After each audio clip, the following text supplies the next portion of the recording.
Morning all, thank you for joining us. We're just going to do a bit of a run through of the GME products for 2023. You guys are all involved in the sales process for UHF? Yep, okay, cool. So I guess you'd be somewhat familiar with a lot of the products. Yeah, okay. We've got some new things as well, and some that you'll be probably quite familiar with. So we'll give you a bit of an overview of the range in its entirety, and then go through some of the antenna selection process and other things for you. If you've got any questions along the way, please just ask. Okay, I don't know whether you guys know much about GME, but that's us. So we've been around since 1959. It's still Australian-owned business. We've got a lot of employees, and we're the only manufacturer of UHF radio in Australia, so we're very proud of that. Our manufacturing is in Winston Hills, New South Wales, and if any of you are there, you're welcome to come through for a factory tour. We're very proud to show people the facility up there, so please come and have a look, give us a call, organise a time to go through. It's really worth seeing. It's a great setup. We've got a lot of focus on R&D, and we manufacture for a lot of markets. So you would see a lot of that through your customers here. We do trucking, we do marine, agricultural, four-wheel drive, recreational. So there's a lot of market segments that we play in. And you'll see this symbol on a lot of our products too. We pay to use that, and we're very proud to have it on as many products as we can. Okay, so here are some of the products or product groups that we have. You'd be familiar with probably the first three mainly. So UHF radio, marine products as in the EPIRB, King-Ray products of course you're very strong in, so you're very familiar with that segment. The other segment at the end is GME commercial. So that's actually a separate set of distributors for GME. So the radios do look very similar, but it is actually a different group of distributors. That's to do with private channel products and so forth. So I won't delve too much into that because it's not an area that you focus on, but if you do have customers that require that type of product, please let us know and we can refer you accordingly.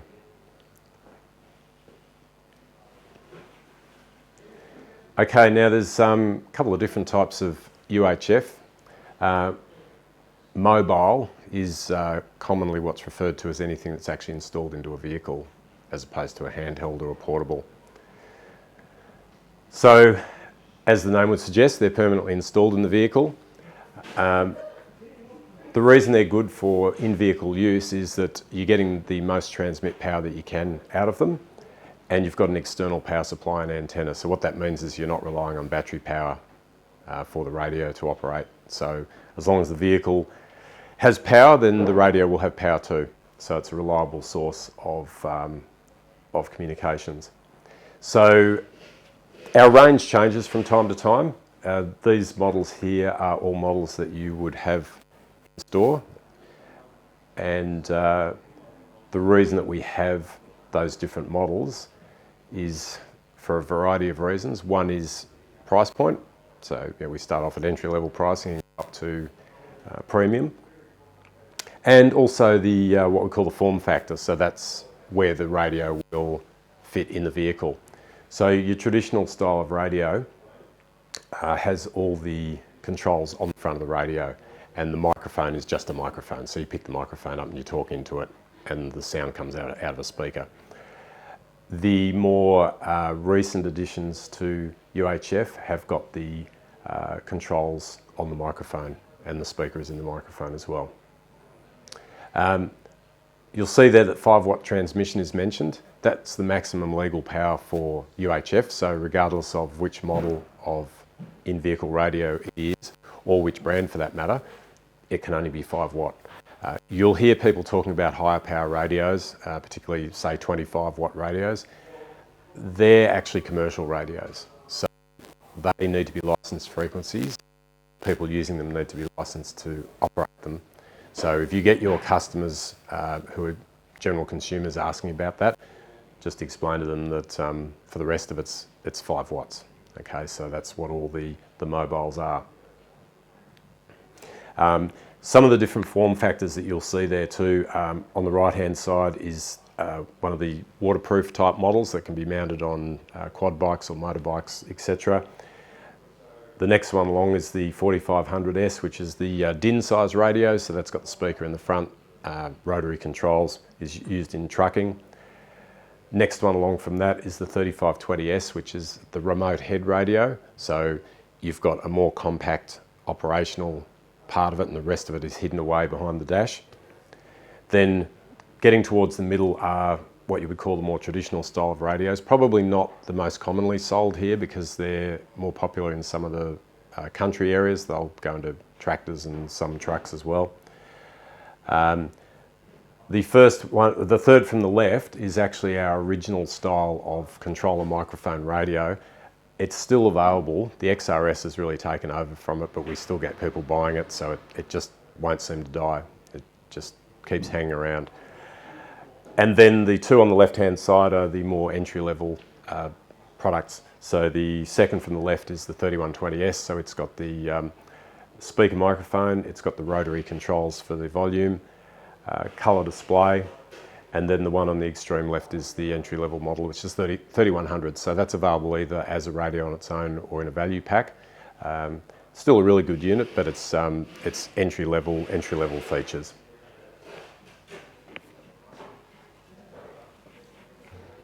So we move on to XRS. So this would be the most popular radio that you're selling now. And the reason for that is because the vehicles don't have much room to mount a radio.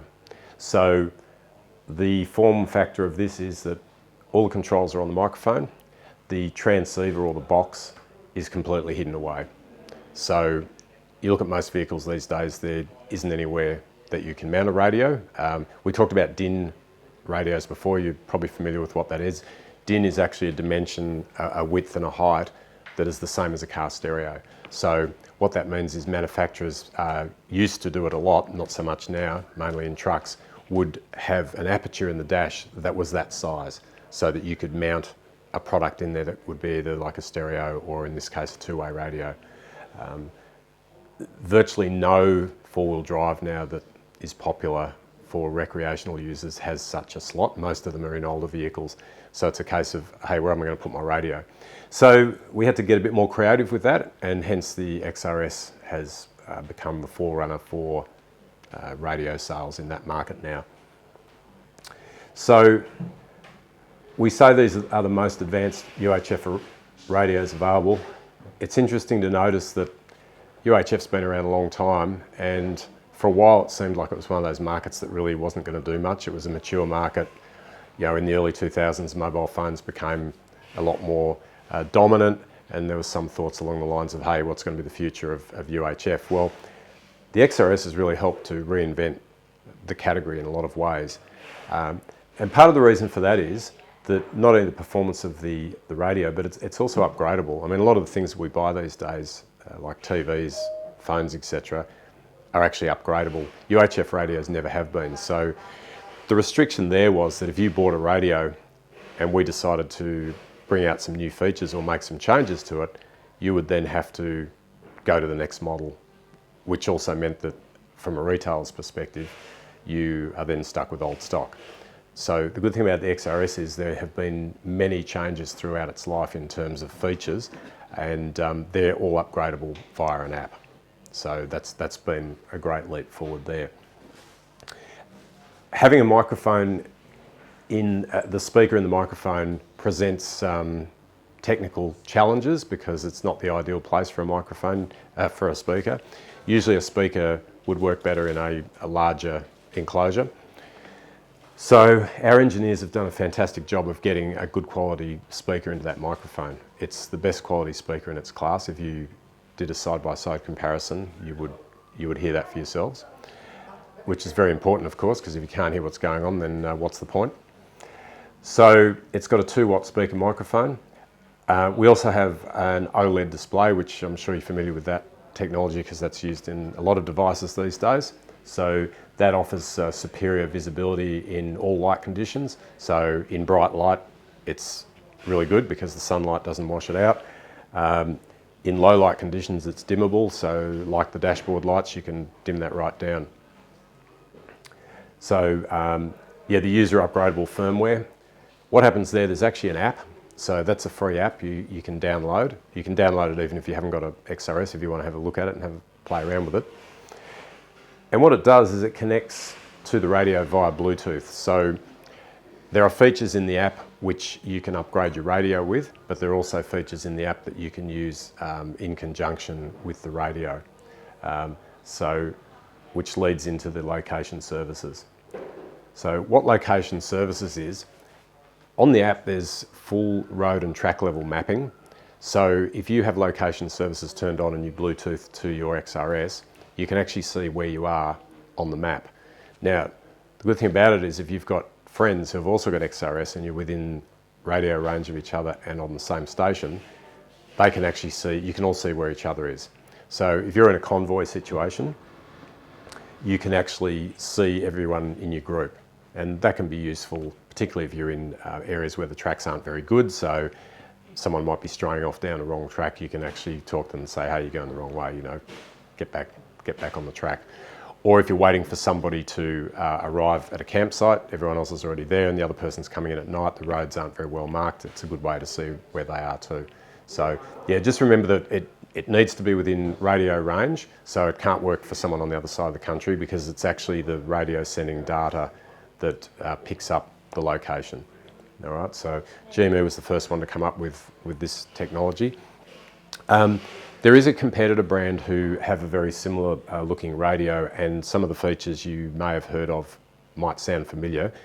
Just know that they're not compatible between brands. So if somebody has another brand radio and they're saying, oh yeah, we've got that, we know about it, just make sure that they are all GME radios because they need to be to talk to each other as far as the location services is concerned.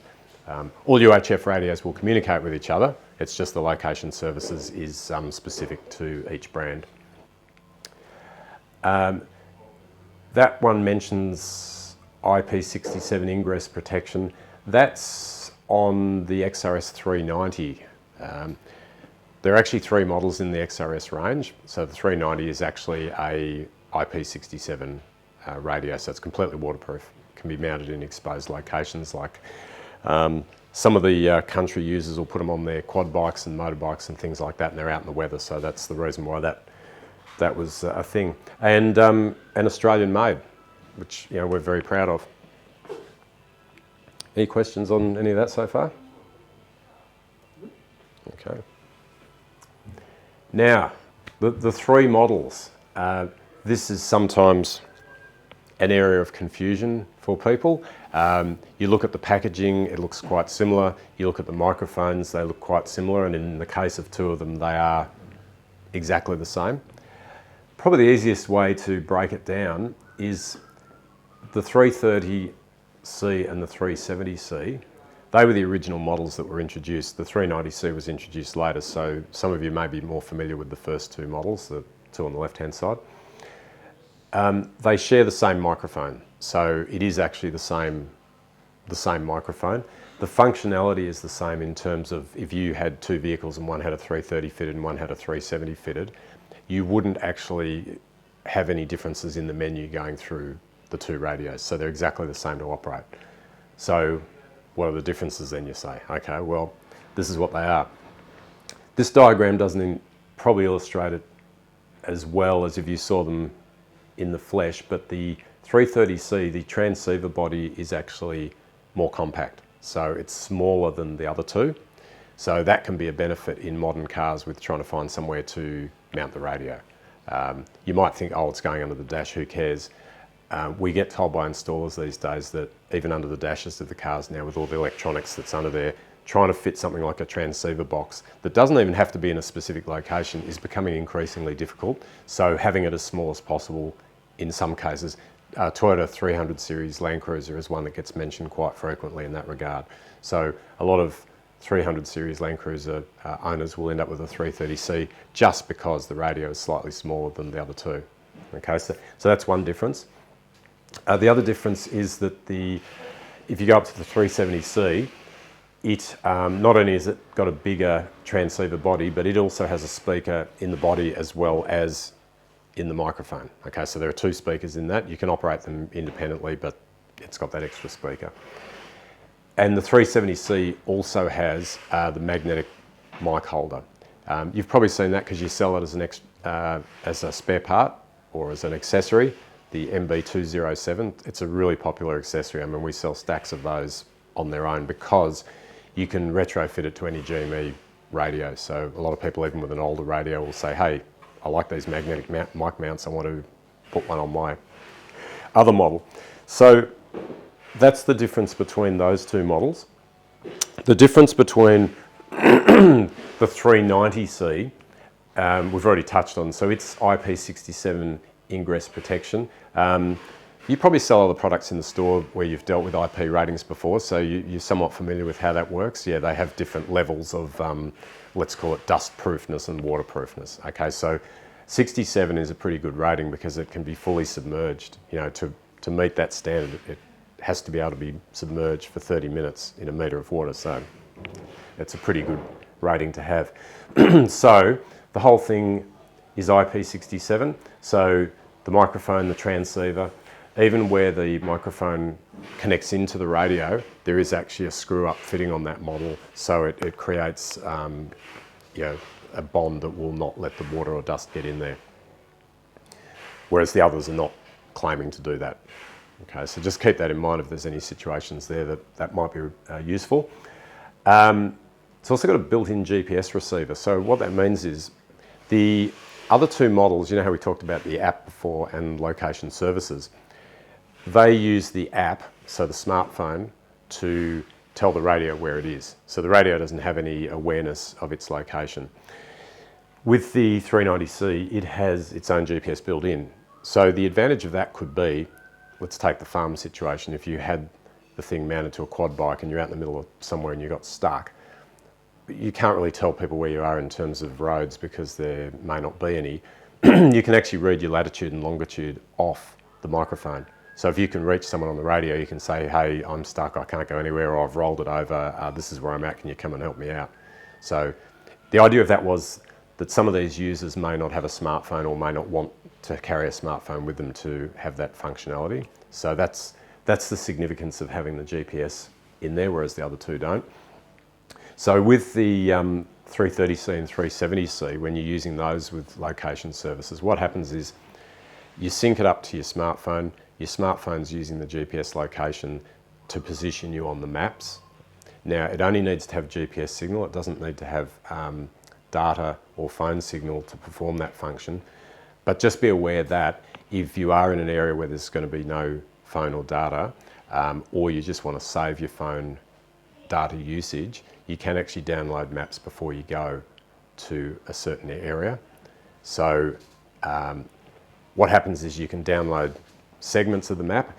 It's a bit like having a paper map. Just make sure you download sufficient segment for where you're going, because otherwise if you get to the edge of it, it's like having a map and it's like, oh, hang on, now I'm in the next bit, I've got no map, I don't know where I am.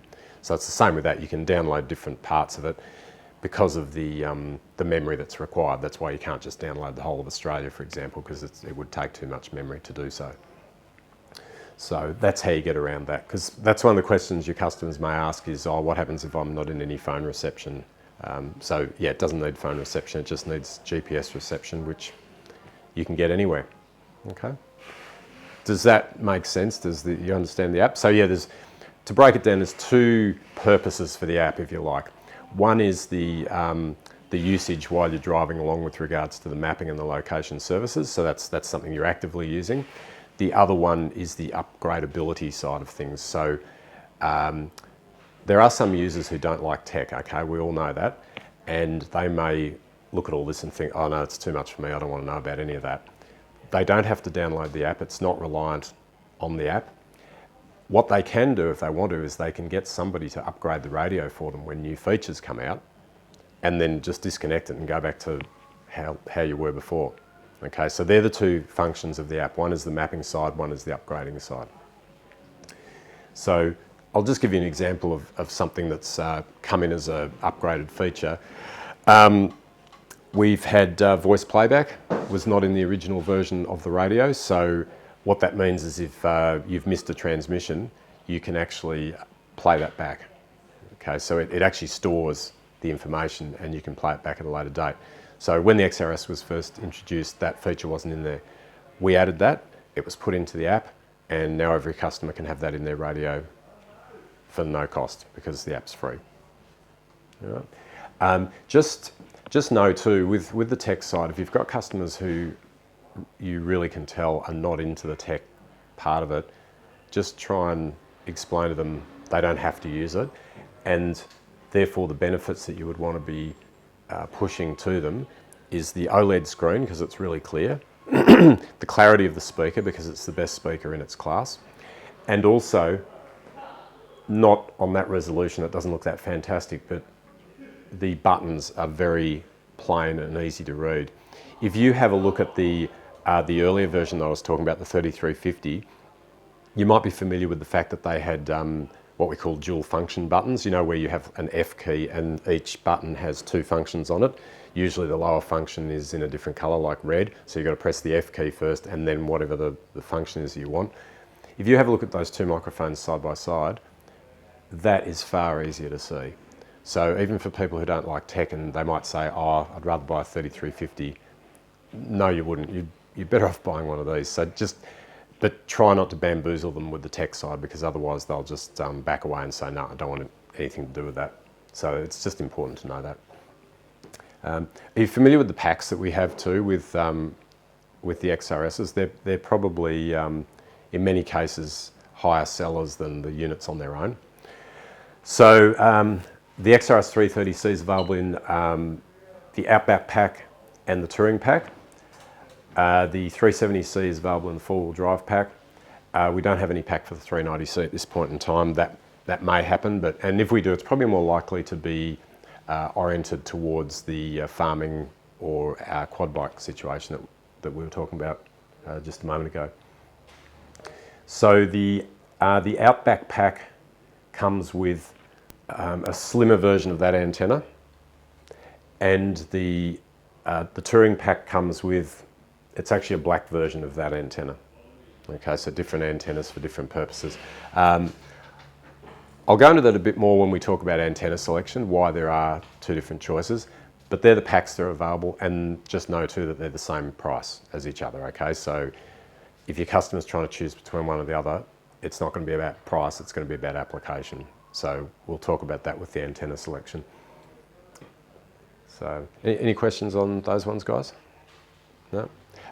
Also, even though the body on the 390C looks the same as the 370C, it's not. Because it's IP67, it is a different body. It doesn't have a speaker in there, and it still has the non-magnetic mic holder. The reason for that is that given the applications that we anticipate it being put to, the magnetic mic holder may not be the most appropriate holder for it. The customer can always buy it as an accessory though if they choose. Okay, all Australian made, those models too. Okay, this is something new. I think Daniel and I, we only talked about this one very recently because it's only just been released, so I've popped that in there as well. That's actually the XRS BT1. I think, is it loaded in your system now? Oh, yeah. Yeah, good. Sold a couple already. Oh, good on you. Okay, all right. So you're off the blocks, so that's fantastic. So I'll just run through what it actually is. Now, you can see it, well, you can probably tell it's just like a little inline device. The thing in the middle is actually a tool to attach it to a steering wheel. So don't get confused about what that thing in the middle is. That's actually just a tool. So what happens with the BT1, it allows you to do hands-free transmission. So when you're talking on a UHF radio, you know how it works. You pick the microphone up, you press the push to talk, you let go of it, you listen. So, you're taking your hand off the wheel to do that. The idea of the BT1 is that you don't have to do that. You can connect this device up, you can still use the normal microphone, and in fact, you have to have the normal microphone connected because the controls and speaker are on that microphone. So I guess it makes sense when you think about it that it still needs to be connected. So what you therefore have with this device is this is a steering wheel clamp attachment, and there's a round push to talk button which is fitted to that clamp. You don't have to actually use that steering wheel clamp if you don't want to. The little wireless push to talk has got a Velcro attachment where you can put it wherever you want. So you could stick it straight onto the steering wheel spoke if the vehicle was suited to it. You could put it on the console, you could put it on the armrest, you could move it around from place to place if you want to. It's very easy to find a spot to put it. It's used in conjunction with the microphones that you get in your car, hands-free kits. They were very popular a while back, where you had the little microphone at the top of the pillar. So this actually comes with the connections for those. So when fitting this, what happens is that plugs in where the XRS microphone would normally plug in. In the other side of the BT1 is the receptacle socket for the microphone or the pass-through cable to plug in. The reason that's got the lugs on it, and it's quite a small device, it's hard to get a scale on it when it's up there like that, but it's quite small in relative terms to the radio. So this gets mounted as close as possible to the radio under the dash and gets cable tied to something under the dash so it's out of the way. So once you've installed it, you don't need to be able to get to it. There are no controls on it. What it does have on it, apart from obviously the socket to put the microphone in, there's a little socket for that microphone that I just discussed that you've got to run up the pillar of the vehicle so that when you're using hands-free, you've got something that you can talk into. There's also another socket in there which is going to be used by select operators. We have been asked many times over years for people to be able to do their own push-to-talk switches, and that can include something like a foot switch or whatever, so that you don't have to take your hands off the wheel. We make a cable with 2 bare wires on the end of it that you can plug into that as an interface. You can use any switch that you want, that you could just buy off the shelf, like say a momentary switch, for example, and make your own push-to-talk switch to use with your XRS. Okay, so that's standard in with that fitment. So that's something that some users will find very appealing also. The other thing is, pardon me, because it's Bluetooth, it also allows you to output the audio to any Bluetooth device. We get asked, can I put my UHF through my stereo? Well, yeah, now you can. Would you really want to? I don't know. It's a bit different to your phone, okay? When you're in your car, you drive along, you've got your music going, you get a phone call, the music cuts out, you have your phone call, you hang up, the music comes back on, and you keep going. UHF's a little bit different to that. You've got signal cutting in and out, you've got static, you've got things that you don't necessarily want to hear. It's a bit hard to imagine that you'd be driving along with that cutting in and out, particularly if it was interrupting other things you were listening to. So would you do it? I don't think so, but again, customers have asked for it, so now they can do it. Where it's probably likely to be a bit more practical is if you use it with a Bluetooth earbud, for example. So you think of a situation where you're driving with a family in the car and they're all trying to have a snooze on a long trip, and you've got this noise coming out of the CB. Well, you could put a Bluetooth earpiece in, just one even if you wanted to, and you can still hear what's going on. No one else in the car can hear what's going on. You can get it to a comfortable level.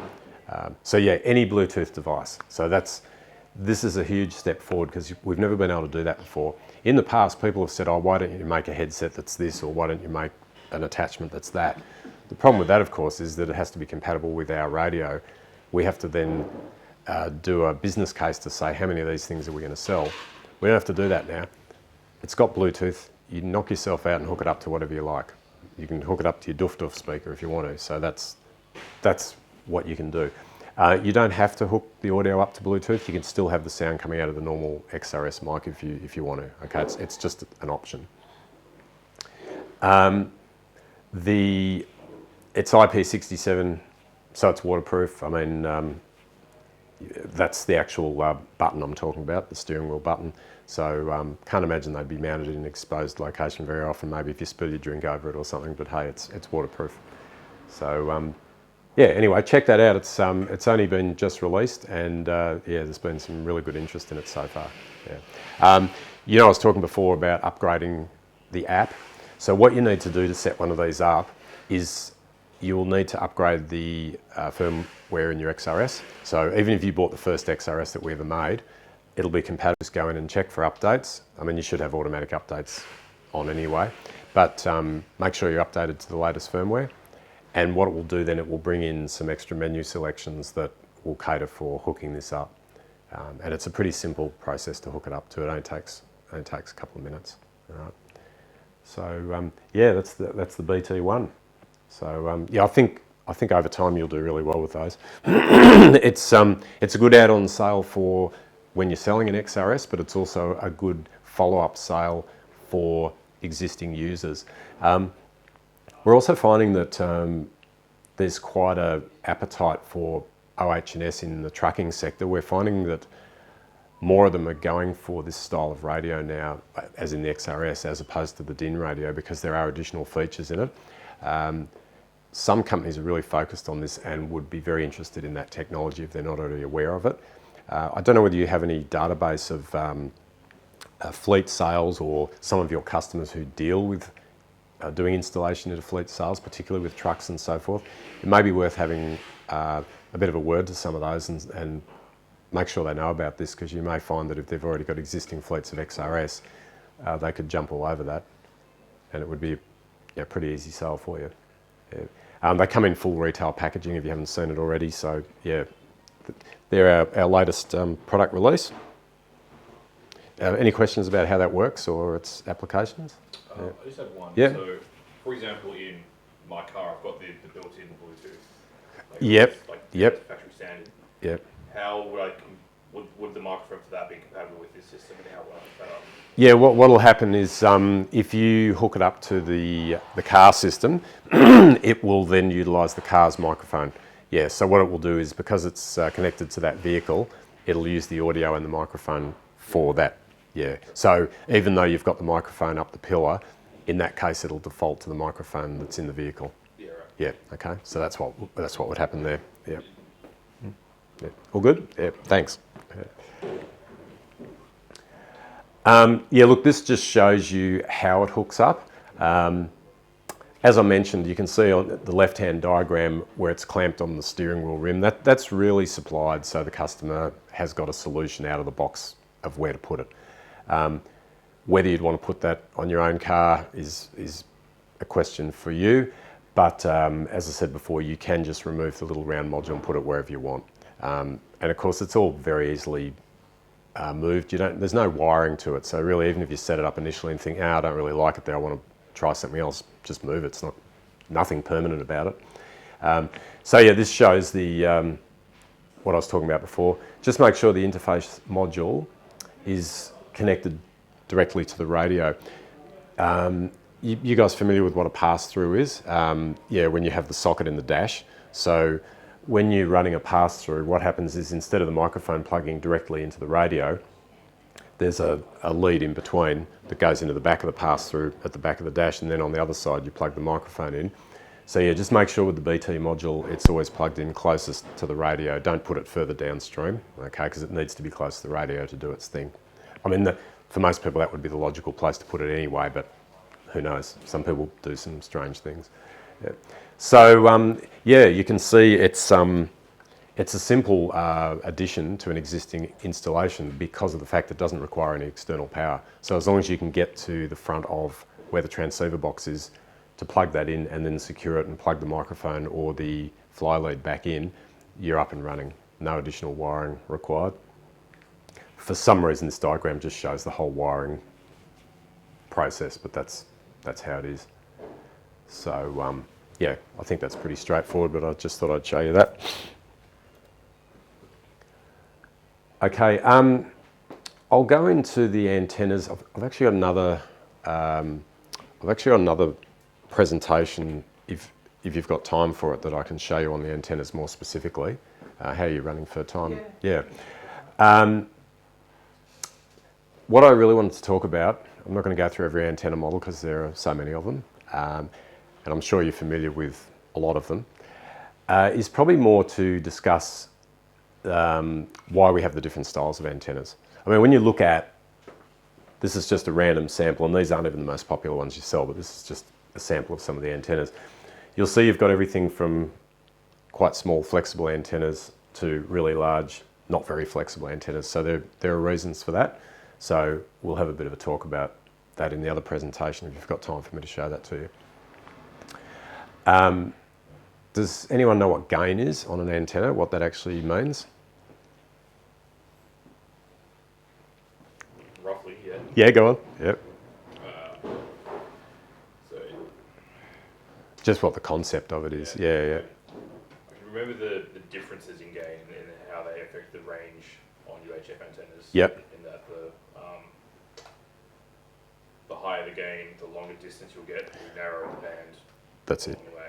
Yeah, that's it. So really what happens is, and as it says there, sort of 2.1 is a low gain and 8.1 is a high gain, and then there's anything in between. So yeah, a low gain is more compliant for hilly or undulating country, and a high gain is far more direct, so it's better for flat country. So yeah, that's what the gain principle is all about. Most of our models have interchangeable whips so that you can change the whip over and get different gains. For example, like this twin pack. So that actually has one base and cable, but there's two antenna whips in there. So there's a low gain one and there's a high gain one, and you can just swap that over if you're operating in different terrains, or if you just want, clearance to get into garages and things, of course. One thing that we are starting to put on here, I'll show you this diagram in the presentation, but there's a little diagram on the header card there that actually has the pattern of gains on it. So this is only starting to come on the new packaging, so that's why some of the ones that you have over there don't have it. But yeah, when you get a chance, just have a look at that, because that illustrates what the gain patterns are. Because we have a lot of information out there about what it is, but where better to put it than on the packaging, where you can show it to your customers readily. So these are the patterns that we're talking about. So I know it's hard for you to see from that distance, but that is basically that. So yeah, exactly what you were saying. If you look at, we'll take the top example. So 9 dBi, that's a high gain. So therefore, this is all operating with the same power, right? So it's 5 watts. So 9 dBi is going further than, say, 3 dBi. But further is, well, where do you actually want the signal to go? If you compare that to light, like say for instance you're at the side of the road and you've got a flat tyre at night, and I think you've got over there some work light type things, those camping lantern things. So what happens is that'll throw a light in quite a small area, so ideal for something like changing a tyre, because you want to be able to see all around you, not just in one specific spot. If you had one of the security torches that's got a very pencil beam, you could pick up something at the other end of the shop, but it's no good for working around you because it's very direct where the beam's going. So all the other area is bathed in darkness.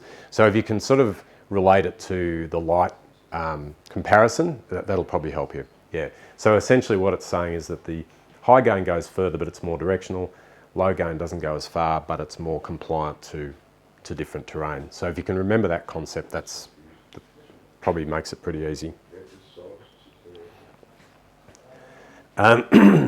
We won't go through the portables model by model because there's a lot of them. And as we've been discussing, you sell a lot of them and they've been hard to get lately. There's been a huge demand on them. Some of your customers buy a lot of them and sometimes all at once, which we don't always know about, so that causes some supply issues. But I talked before about 5 watts being the maximum, so they go from 1 watt to 5 watt. Okay, lower the power you'd use for really short range communications.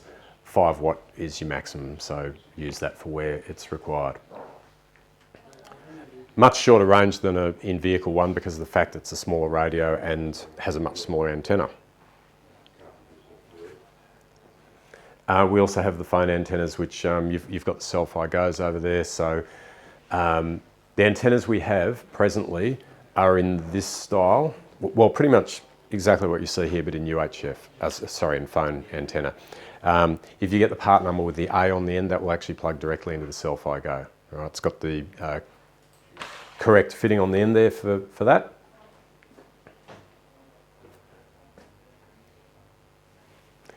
And the PLBs, yeah.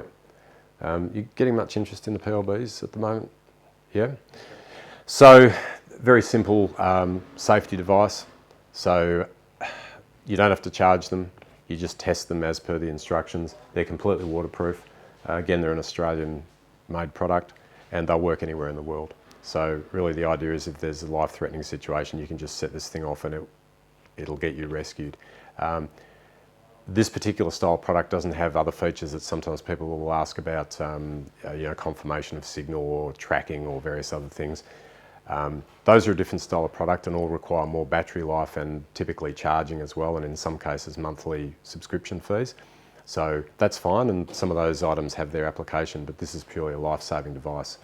You know it'll work when you need it, yeah, and you've got it for 7 years without really any cost or maintenance beyond that.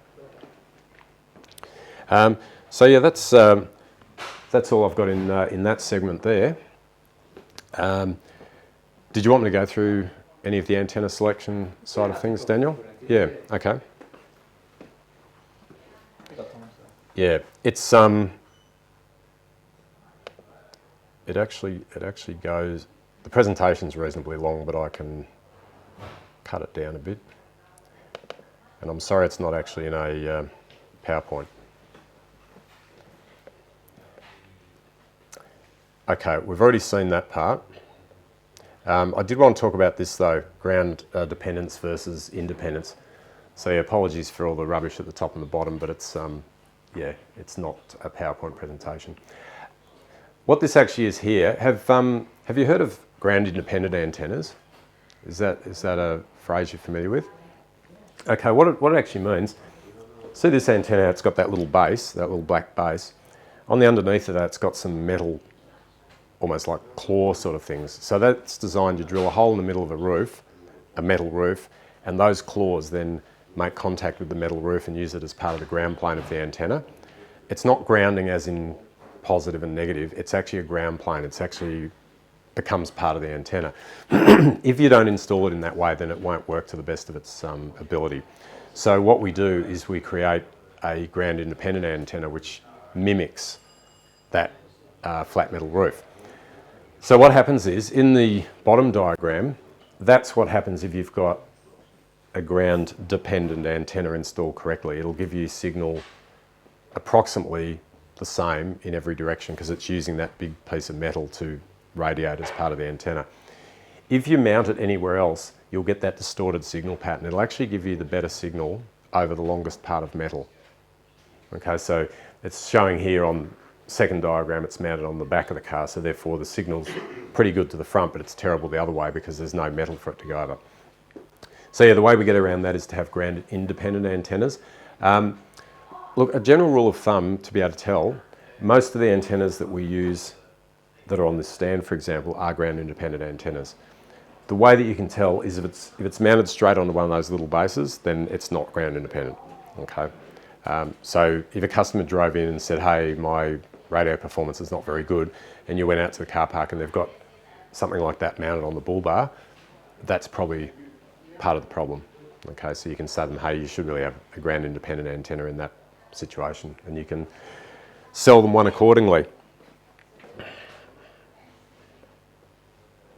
So I won't go through everything. I'll go through the important bits, right? We've talked about ground independent. We've talked about gain. Construction's really important. So why do we have that and why do we have that? See how that's bouncing around. If you're driving on corrugated roads with that, it's not going to take long. It's going to snap off at the bottom there. It's just physics. That's just the way it's going to go. This one won't do that because it's solid. So for customers who are operating on really bad roads all the time, we recommend the solid antennas. It doesn't matter whether it's the thinner one or the thicker one, the fact that it's solid fiberglass is what you need to be looking for. These are a bit better than the stainless steel, but as you can see, there's still flex there, and ultimately they will still break at this point here if they're used extensively on really bad corrugated roads. It doesn't matter if someone's just doing a bit of weekend off-roading and bush bashing and so forth. These will still be fine, but it's really the majority of use situation that you're talking about here. Okay, so that's just why you need to know about that. The other question we get is, oh, how come one's fatter than the other? What's so good about that? you know what, it's really for most people about the appearance. You probably know that this is the best selling antenna, the thick one. You can get a thinner one and it's cheaper and it'll do the same performance, but that's the look that people are going for, so that's what we have. FME termination, so going back a little while, all the antennas just had a bare wire on the end. There was a PL259 plug in the pack. You had to separate the braid and the central, and you had to solder it, and people would stuff it up. And then of course their signal would be no good, and they'd come to you and say, oh, my radio's no good, it's your fault. So now we have an FME termination on it, which I'm sure you guys all know is a small fitting, so it can actually pass through holes in the car to get to where you want to run it, and then you can screw the PL259 adapter onto the end of it. Or in the case of some of the radios, we have an FME on the back of the radio now, so you don't even need the PL259 part of it.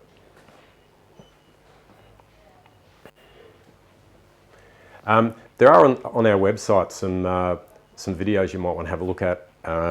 I'll give Daniel a copy of this too, so that you can refer to them in later times if you wish.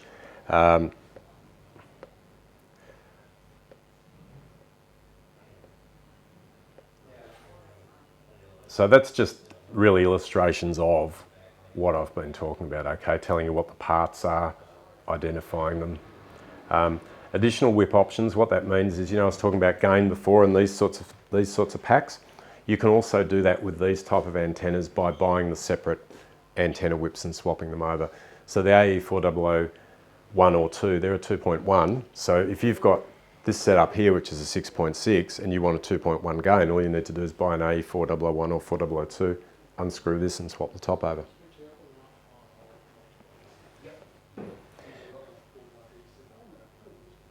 So they're just the components that make up the antenna with some part numbers if you need to order any of those separately. That tells you what the part numbers are. Some of that pricing is probably not entirely current. So I just really wanted to show you that as more of a focus on the antenna side of things. Did you have any questions about the antenna selection or usage at all? Okay. A quick one. So the Yeah. elevated feed, where would that be preferable to just the standard spring base?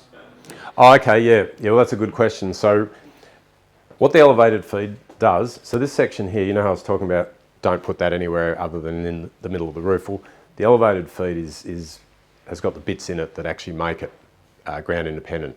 So anywhere that you're not going to drill into the middle of the roof, use this. This type of antenna has ground independence as well. It's just that because it's got a bigger radome, the radome's the fiberglass part of the antenna, right? It's all incorporated in there. So yeah, when you look at this, it's actually separate components, whereas with this one, the ground independence, if you like, is all built into the whip. Yeah. So that's really, it comes down to customer preference in some ways. If you've got a customer who's doing a lot of on-road work, yeah, look, they're fine with this sort of antenna, but some of them will say, oh no, I prefer this one because I like the look of it. That's okay too. Yeah. Anything else? No? Oh, thank you. You've been a wonderful audience. Thanks, John. No worries. Yeah.